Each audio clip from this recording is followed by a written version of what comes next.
Dans cette deuxième partie, nous allons regarder les exportations possibles en format image ou en format audio, donc en format PDF ou en format audio, d'une partition que vous avez trouvée sur la communauté MuseScore ou sur le web tout simplement.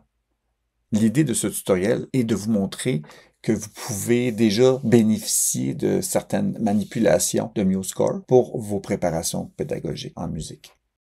Continuons à utiliser la pièce Frère Jacques, arrangée pour Instrumentarium Orff, comme dans le tutoriel 1.1. Cette fois-ci, nous allons exporter en PDF, donc publier, exporter toute la partition au complet. Ça donnerait le même résultat ici qu'on voit derrière la fenêtre, mais il pourrait être utile pour vous, par exemple, d'aller chercher simplement une partie qui vous a intéressé dans cette partition que vous avez trouvée. Vous voulez, par exemple, seulement les accompagnements à percussion à hauteur de son non définie. Alors, vous pouvez tout de suite faire un score en faisant la sélection ici et faire l'exportation. Regardons le résultat ici. La mise en page va être automatisée. Elle ne sera pas manuellement contrôlée, mais déjà on a un résultat qui est potable si vous voulez utiliser tout de suite une partition. Alors que si vous voulez une partie séparée avec une bonne mise en page, allez dans Partie. Si je veux flûte à bec, séparément, j'ouvre la sélection. Et là, la mise en page n'est pas faite. Je vais la faire sans aucune influence sur le score.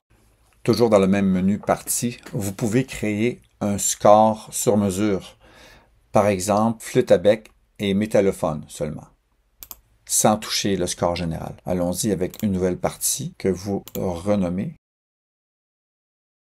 Une fois qu'elle est nommée, vous ouvrez la sélection. Lorsque vous allez dans Instruments, vous allez voir que tout est fermé. Bien sûr, on va prendre flûte à bec. Après ça, les métallophones. Comme ça. Alors, vous avez un nouveau score pour lequel la mise en page, encore une fois, ne change rien au score général, alors que le score est toujours lié au niveau de la musique. Donc, les nuances, les notes, tout l'aspect sonore. Si vous changez ici, ça va changer également les notes dans le score général. L'autre partie tout aussi importante, sinon plus, c'est l'aspect audio du logiciel de notation. Alors, exportons une partie ou la totalité du document. Allons dans Publier, exporter le fichier MP3. Et la partition principale, le score total, sera entendu en fichier MP3.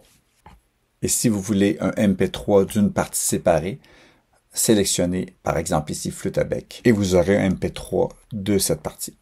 Enfin, la troisième façon, je crois la plus intéressante au niveau pédagogique, pour sa souplesse, toutes les possibilités, c'est de combiner les parties à volonté pour en faire un fichier audio.